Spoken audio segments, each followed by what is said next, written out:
L'hôtel Youville raconte l'histoire de Montréal dans les années 60 et 70.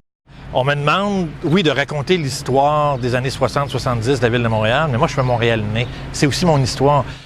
Cette période-là va être appelée la Révolution tranquille parce que tout ce changement-là va s'opérer d'un point de vue de la chanson, du théâtre, tout ce qui est culturel. Donc, on va vraiment, si les Franco-Québécois, on peut exister, si on veut, au niveau public, là, il va vraiment y avoir avec Charles Bois, Clémence Desrochers, Yvon Deschamps, Paul Bussonneau, donc de différentes façons, il va vraiment y avoir une expression et on va voir l'émergence donc d'une culture francophone qui va apparaître dans Montréal pour vraiment trouver un équilibre en fait.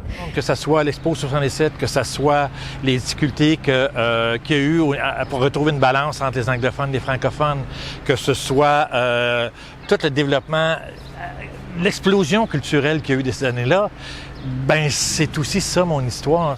En même temps, Montréal reçoit la première exposition universelle et internationale, Expo 67, en 1967. Donc, on sait qu'on va accueillir la planète en 1962. Et là, tout change. On construit des hôtels, on construit des ponts, on construit des autoroutes. Tout ça se passe en même temps. Donc, c'est une crise identitaire, c'est une crise de croissance sur tous les angles. Alors, c'est vraiment un moment de l'histoire vraiment unique.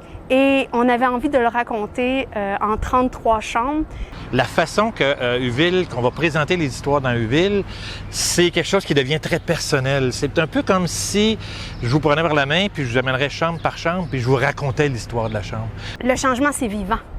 Et on en a encore besoin en ce moment, en 2019-2020, et je pense que d'entrer en contact avec la réalité du changement, ben ça nous donne une énergie, une audace, du courage de faire des choix puis de changer la société pour qu'elle devienne encore plus belle, plus juste, plus magnifique.